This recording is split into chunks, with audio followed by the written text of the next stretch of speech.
my long-term friend, great lawyer, great civil rights leader, and even better human being, Darrell Washington, and attorney Botham Jean, who gives us hope for the future of civil rights in America as we face uncharted territory in America. Attorney Brooke Cluse, Attorney Gabrielle Higgins, Attorney Tony Romanucci, and all the great lawyers who have worked on this case, we stand proudly with this family, the family of Botham Jean, who was one of the best lights for the world. And before the lawyers address you, that being Attorney Washington, Attorney Botham, and finally you will hear from the family, and then we'll take your questions. They, for 6 years, have been trying to share with the world who Botham Jean was. All the activists who chanted, "Be like Bo." All those who came to the criminal trial. All those who were with us with the civil journey against the apartment complex. All the way to this day, his sister Alyssa, who cried herself to sleep many nights, right, Reverend Barry? Came to this moment to say, everybody in Dallas, everybody in Texas, everybody in America get to see the light, which was Botham Jean. And even though he's not with us here today, this verdict tells us that his light still shines down on us in America and in St. Lucia and all over the world. And so, Attorney Darrell Washington, who was brilliant in his advocacy and arguments in the court, along with Botham, along with Gabrielle Higgins, and along with Brooke Cluse. And Colton. So Attorney Washington, you want to go first, and everybody will leave the class for last. Yeah, first of all, the family understands and realizes that no matter what we do, it's going to bring Botham back. But I think what the jury showed everybody today is that Botham life matters. And this is what was important to the family. We've gotten to the question over and over, well, how are y'all going to collect from Amber Guyger? We got that question. That was not important. What was important was holding Amber Guyger civilly liable for what she did to Botham. I think this jury sent a message loud and clear that they are not going to tolerate police brutality. And I think that message is going to be heard not only in Dallas, not only in the state of Texas, but throughout this country. And that is important. Botham was in his house. Botham was eating ice cream and watching a football game. Botham was not committing a crime. He was not trying to harm anyone. You should be safe in your own home. And I think this jury made it very clear. Home is the place that we should feel protected. So we are very pleased. I think the family is pleased. I mean, Bo was the best of the best. And I'm gonna tell you, one of the most difficult things about these cases is that we hear all these wonderful things, Crump, about Bo, but we never get a chance to meet him.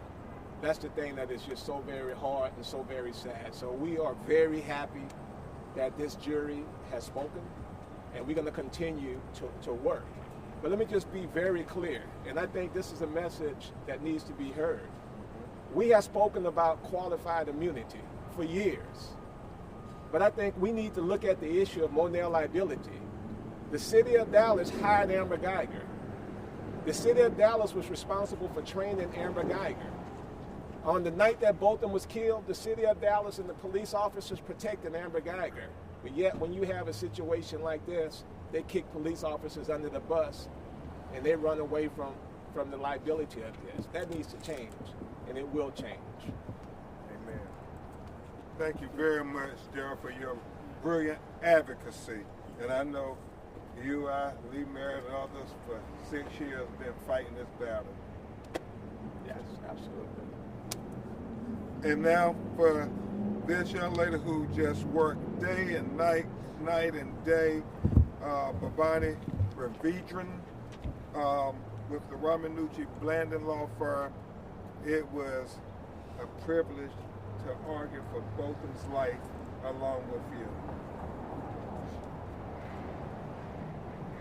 I want to thank my law firm and especially Colton Johnson Taylor and our whole team back at the office who have been an amazing support. But more than anything, I want to thank this family for trusting us.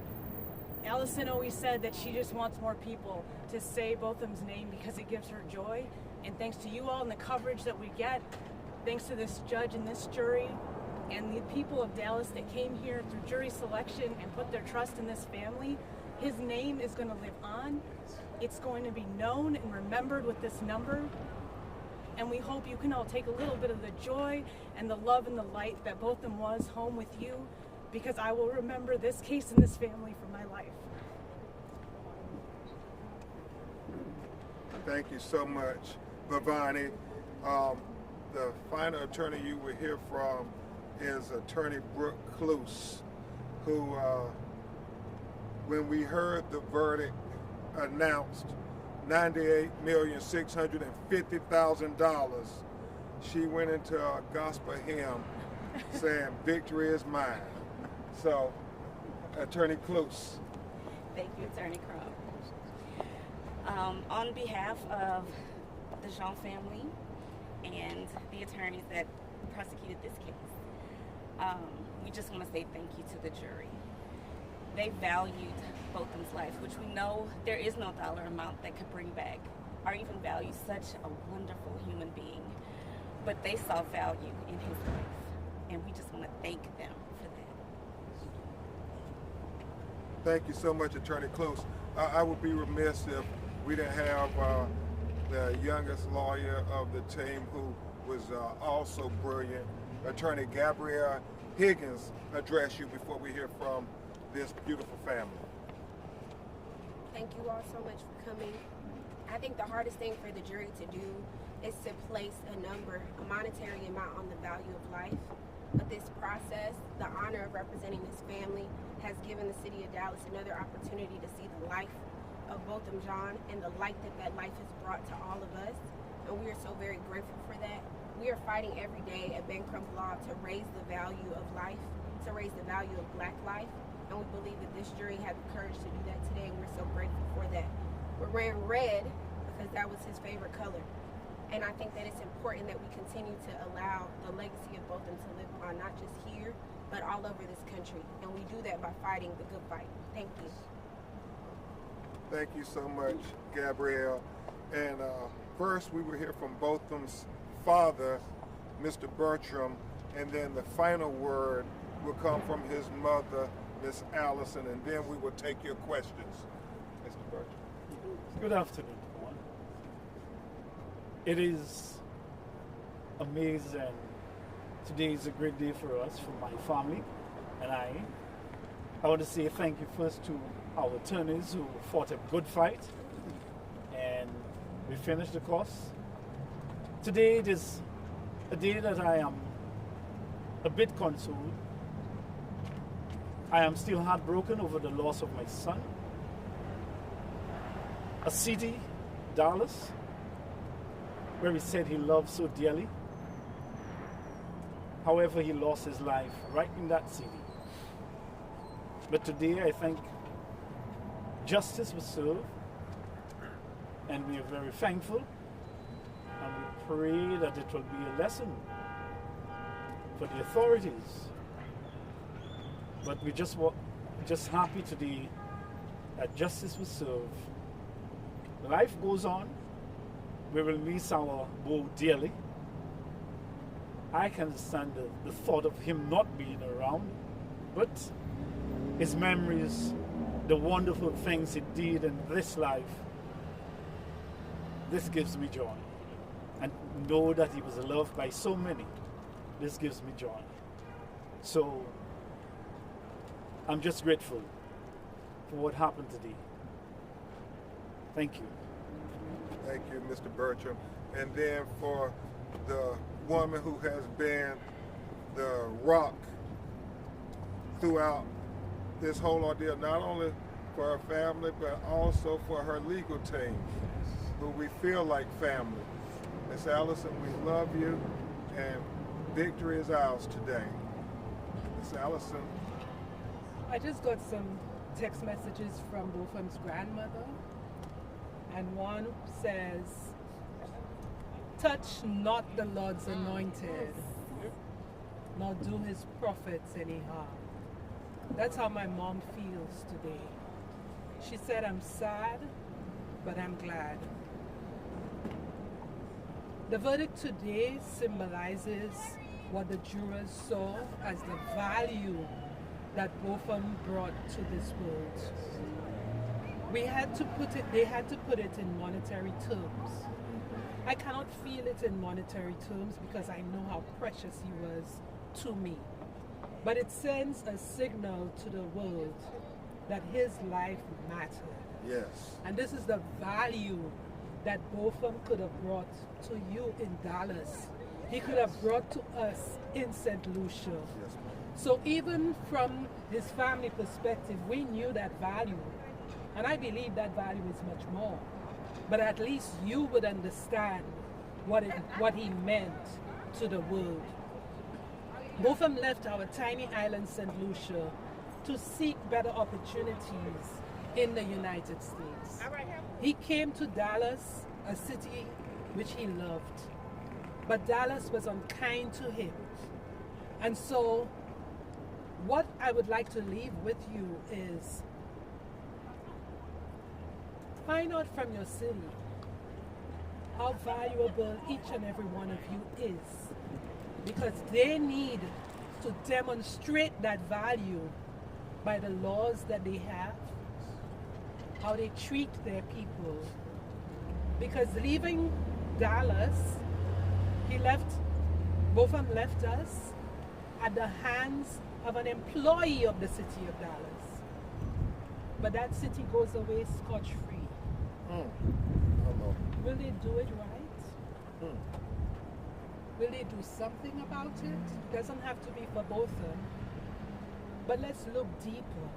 You see, sometimes we look at things on the surface, but we have to go down to the foundation and the fundamentals to ensure that you are yourself safe and that you will get value if something happens to one of your family members. At the criminal trial, I left you with one thing, Dallas. I go back to my country, St. Lucia, but you live in Dallas. And so when you go to your city council, when you go to your other authorities, what is the message that you're going to send to them to ensure that your family, if something happens to that family, that they will play it right by you? Amen.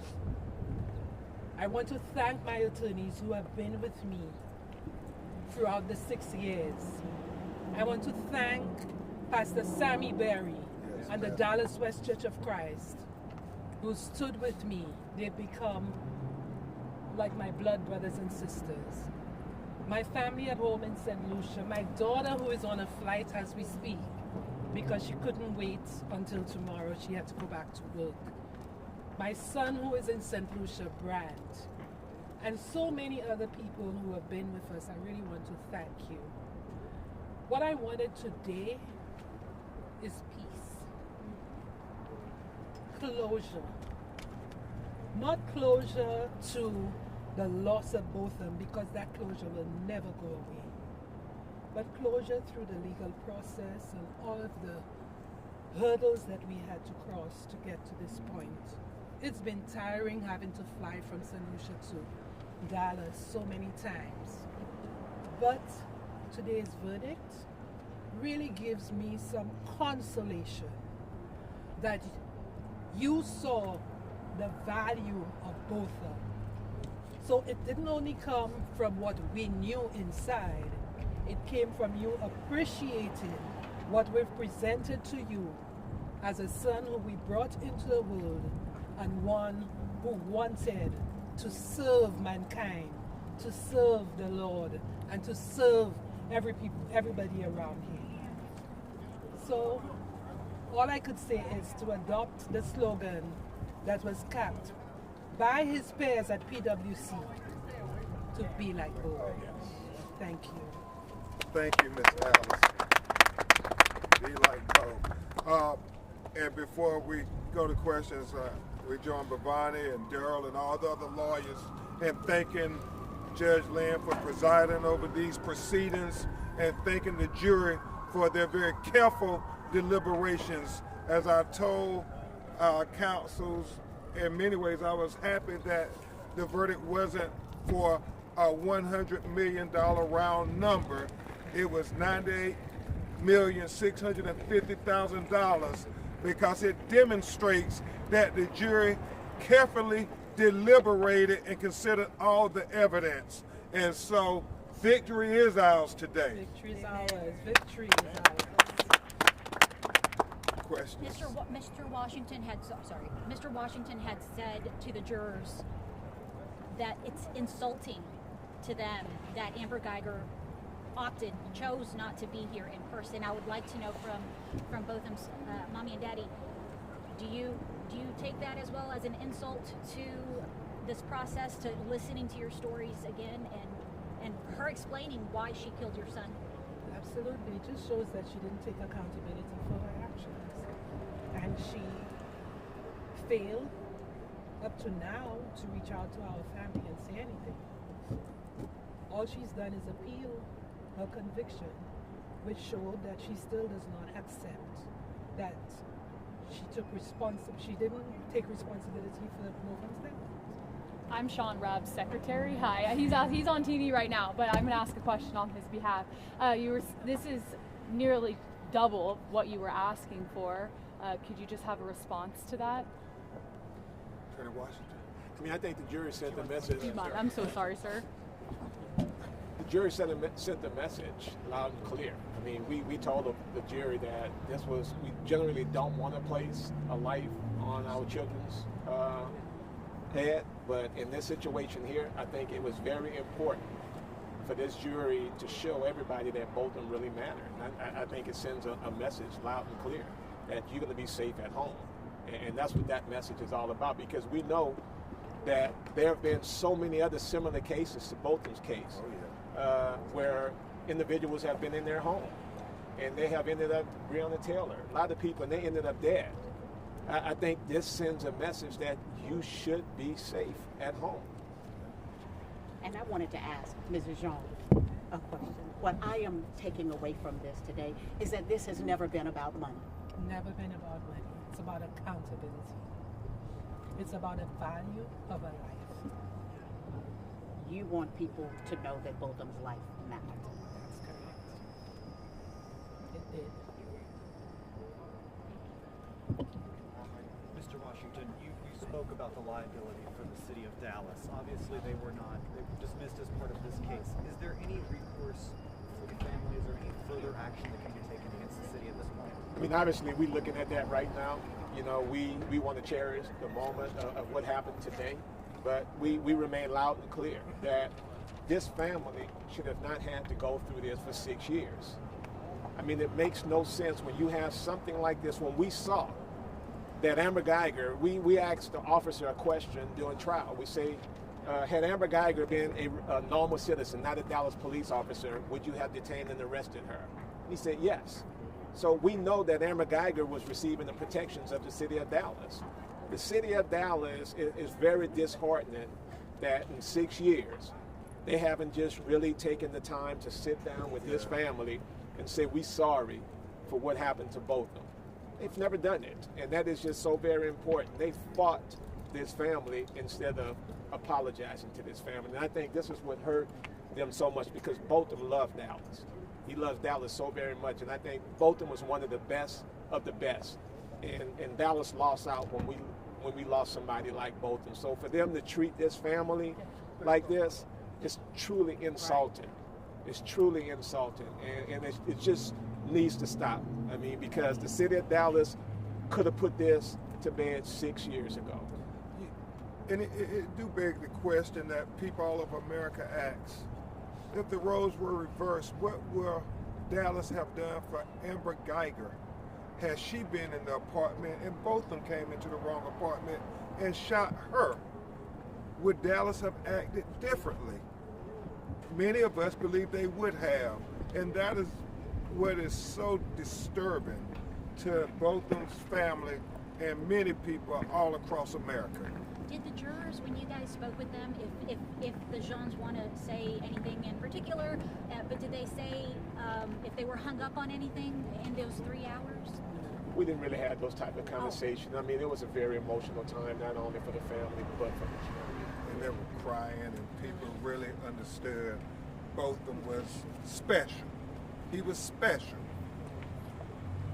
Did those 12 jurors perhaps allow you all a different perspective of Dallas than what you all have gotten to see? Absolutely. They saw what a life meant, especially a life like Botham's. So I think there's good everywhere. I don't dispel that, the people of Dallas are not The good. city disappointed you, but do you feel the support of this community? Absolutely. I feel the support of the Dallas community. From the day I flew in here on September 7th, there were already protests and vigils and all sorts of things. So I feel the warmth of the city, of the community, but the institutions within that city that are supposed to do better have not come forward. I always ask the city leaders, the mayor, the city council members, I ask them the question, what if it was their child? How would they feel? Would they have that same emotion about the situation? That's the question we always want to answer, because not one city council member have come out here to talk to this family. And that would have meant a whole lot to this family. Can you explain? And I will say this, she asked a profound question. It's as if this mayor and the city leadership could learn a lot from the jurors, the citizens of Dallas, because they treated this family much more kinder than the city's leadership has. Can you explain? I know you have turned Bo's legacy into something that is impacting people across the world. If you do come into any money at any point from this woman, what are the plans for that money? Well, the Botham Jean Foundation has been established now. It's 5 years, and we continue to give back to our country, to Dallas, to New York. We give scholarships to students who are not as privileged. We've given skills training to young ladies, young men. We look after the Delinquent Boys Center, the orphanage, and the senior citizens' homes, homeless shelters. So whatever we do is to continue Botham's legacy, and for me, that's my labor of love. So if you see a smile on my face when you ask me that question, it's because that's what I want to do going forward. And so whatever funds that we have, we divert it to helping others, because that is what Botham started. It didn't start from us. That's what he did while he walked this earth. Botham drove me. The first day that I got to Dallas in 2016, he drove me around and showed me a park that had homeless people. And he said, "Mommy, I wish I could take all of these people into my home."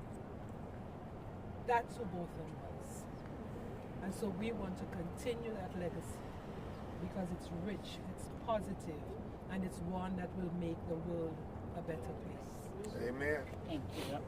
I know you Victory said is it mine. doesn't matter and the money is not important, but for people who don't understand how the legal process works, at least for the attorneys, what would getting this money look like for someone who is in prison and has nothing? I mean, she didn't even have an attorney. She says she doesn't have money, so how does that work? I mean, again, we want to make sure when Amber Guyger is released from prison, that Amber Guyger is not going to have a life that she is just going to be able. She's not going to have a normal life. All right, she's not going to be able to capitalize on any fame that she may have gotten from this case. So again, we say that over and over. The family understands. This is just part of the process that the family understood that we needed to go through. The thing that Bertram and Miss Allison said is that they never want another mother or father to have to ever deal with what they had to go through. And they understand that if they didn't finish this fight, then they would have not been doing what Bo wanted them to do to protect other people. But just a housekeeping thing, like literally, how does it work? There's She a has to tell someone how much money she has and if she's ever access to her checking account. I don't know. I'm just thinking how does this work? Let me just say this, and I really don't want to get into this, but let me just say this. I would really have to think secondly. I have to think long and hard before I want to be a police officer with the city of Dallas if they did me the way they do their officers. I mean, so to not provide a legal defense, I think every police officer should really be concerned when they're putting their lives on the line. How much is the city of Dallas going to really protect them? And I think this Amber Guyger case shows that when it comes down to it, the city of Dallas is only concerned about the city of Dallas. They're not even concerned about their police officers. On that note, sorry, but I know you talked a lot about expressing disappointment in city leadership. You kind of just touched on it, but are there any other policies or practices that you want to see Dallas change that you saw in this case that you think were just particularly necessary to change? Like we said over and over, the city needs to be vicariously liable for the acts of its employees. That law needs to change, because if it was any other private organization or public organization and their employees harm somebody during the course and scope of their duties, that organization would be vicariously liable. So until we get those laws changed, then the city of Dallas has absolutely zero incentives to make sure that they're putting the right police officers on the street. Because they understand that they can put a bad police officer on the street, that police officer harms someone's child, and they have zero accountability. So with zero accountability, there's no incentive for them to change. And to bring it even closer to home, there's no deterrence here. And today, it was Bertram and Allison's child. What happens next time when it's your child? That's why you should hold the leadership accountable in this matter. It's just sad because you can see it happening to another child of Dallas unless there's some deterrent in it. Then less than a month or so after Botham's death, we had the same thing happen in Fort Worth. Miss Jefferson was at her home, and she was killed at her home. She wasn't committing a crime or anything. So that continues to happen, but again, it's not going to stop until we hold these municipalities fully accountable. So there's no way to make any type of bad faith claim against the city? You can keep appealing. However, the lawyers are going to do everything within our power that we can do. But really, this becomes a challenge for all of us being co-counsels for both of them. Go to your mayor, go to city council meeting and say, we demand more from you. We expect more from you. Don't try to sweep it under the rug, try to act as if Botham life didn't matter. It mattered. Don't try to look away from both of them. Look at him and show leadership. Well, and Daryl, as a North Texans, voters have now told the city of Dallas they've got to hire 900 more. Right. Does that terrify you? it scares me, and it should scare everybody, because having to hire 900 more police officers means that they're just going to go out there, they're just looking at numbers. They're not concerned about whether this person is qualified. We know Amber Guyger, if you look at the text messages that she was sending on the day that she killed Botham, you know that Amber Guyger was dealing with mental issues. We know that Amber Guyger was involved in another shooting incident. Look at her records and find out, did the city of Dallas require her to go through any type of mental health counseling? So this is going to be an issue with 900 more police officers on the street. That's scary. That really becomes scary. Thank you all so much. Thank you. Victory is mine. Victory is mine. Victory today is mine.